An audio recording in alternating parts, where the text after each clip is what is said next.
सभी पार्टियां जो हैं वो अपने पार्टी की विस्तार करने में लगी हैं। वहीं वीआईपी पार्टी के राष्ट्रीय अध्यक्ष और बिहार सरकार के मंत्री मुकेश सहनी भी अपनी पार्टी का विस्तार करने में लगे हैं। लगातार देश में जो है वो मीटिंग पे मीटिंग कर रहे हैं।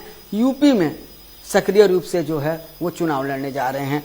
ये पूरे देश में मीटिंग करने का क्या उद्देश्य है? चुनाव तो यूपी में है। नहीं, देखिए, उत्तर प्रदेश में हम लोग चुनाव लड़ने के लिए जा रहे हैं और उत्तर प्रदेश और बिहार से काफ़ी निषाद अदर प्रदेश में वहाँ पे है, चाहे मुंबई हो, चाहे दिल्ली हो, या कलकत्ता हो, या सूरत हो। अलग अलग प्रदेश में निषाद समाज के लोग हैं ना, जो दूसरे प्रदेश में काम कर रहे हैं। तो वहीं पे जाके हम लोग लोगों को जागरूक कर रहे हैं कि अपने प्रदेश में ध्यान दें। काफ़ी बड़ी संख्या में उत्तर प्रदेश से लोग सूरत में रह रहे थे, इसलिए हमने कल सूरत में कार्यक्रम किया और लोगों को समर्थन प्राप्त कर रहे हैं, क्योंकि यूपी चुनाव में हमारी लड़ाई जो है आरक्षण से जुड़ा हुआ है और इसके लिए हम लोग 2022 में चुनाव लड़ेंगे और हमें पूरा भरोसा है कि हम लोग बिहार में जिस तरीके से हम लोग सरकार में हैं उसी तरीके से उत्तर प्रदेश में भी सरकार में आएंगे, अपने समाज के हक अधिकार की लड़ाई लड़ेंगे, उनके सम्मान दिलाएंगे।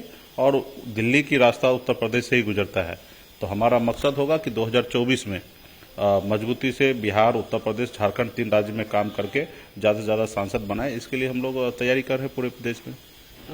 आपने कहा कि सरकार में रहे, आप यहाँ पर एनडीए के साथ सरकार में हैं, वहाँ बीजेपी आपको भाव नहीं दे रही है।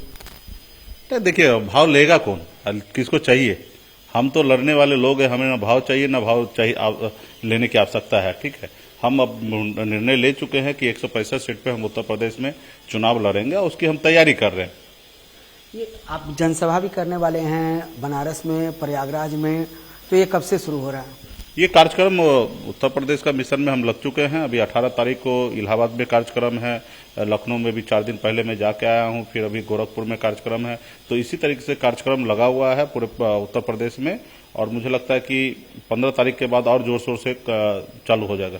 जेडीयू भी सरकार में है, आप भी सरकार में हैं, हम भी सरकार में हैं, तीनों कह रहे हैं कि हम चुनाव लड़ेंगे, लेकिन गठबंधन पे बात चल रही है। आपको लग रहा है कि गठबंधन बिहार में जिस तरह है उस तरह यूपी में बन जाएगा? नहीं, देखिए, बाकी दलों का तो नहीं कह सकते। मेरा तो नारा ही गठबंधन, आरक्षण नहीं तो गठबंधन नहीं, और ये क्लियर हमने संकेत दे दिया है पार्टी लॉन्च में ही कि आरक्षण नहीं तो गठबंधन नहीं, और मजबूती से हम अपने हक अधिकार के लिए उत्तर प्रदेश में चुनाव लड़ने के लिए जा रहे हैं। बाकी दल की हम नहीं कह सकते, लेकिन हम तो गठबंधन नहीं करना चाहते हैं।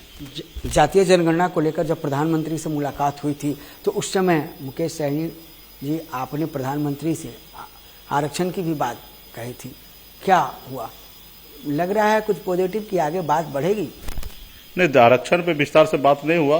बातचीत हम लोग तो जातिगत जनगणना पे ही मुख्य फोकस रहा, लेकिन इस पे गृह मंत्री से, अमित शाह जी से बातचीत तो लगातार होते रहता है, लेकिन उस पर ठोस निर्णय नहीं लिया जा रहा है। तो ठीक है, अभी हम तो उस जगह पे पहुंचना चाहते हैं जहां पे निर्णय लिया जाएगा। जैसे हम बिहार में हैं और सरकार में रहकर निर्णय लिया जा रहा है, तो उसी तरीके से दिल्ली में भी आने वाले समय में पहुंचेंगे और समाज के जो अधिकार है वो हम दिलाएंगे। क्या अगर जेडीयू, हम और मुकेश सहनी तीनों मिलकर अगर चुनाव लड़े यूपी में तो ये संभव है? मुकेश सहनी साथ में जाएंगे? देखिए, अभी तो हम अपनी तैयारी कर रहे हैं और अपने स्तर से तैयारी कर रहे हैं। हमने सीट चिन्हित कर लिया 165 और वहां पे हम लोग तैयारी कर रहे हैं। ये अक्टूबर नवंबर में मैं सोचा जाएगा कि इस पे करना क्या है।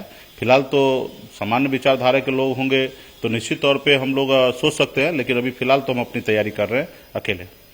तो मुकेश सहनी साफ कर दिया है कि अकेले वो तैयारी कर रहे हैं, अकेले ही चुनाव लड़ेंगे। अगर समान विचारधारा की पार्टियां एक साथ आती हैं और उनके जो आरक्षण के जो मुद्दे हैं उसको मानने को तैयार अगर केंद्र सरकार होती है, वहाँ की बीजेपी की सरकार होती है, तब वो गठबंधन में जाएंगे, नहीं तो खुद अकेले अपने दम पर उत्तर प्रदेश में चुनाव लड़ेंगे। कैमरा फिरोज के साथ रोमन श्रीवास्तव, जी मीडिया पटना।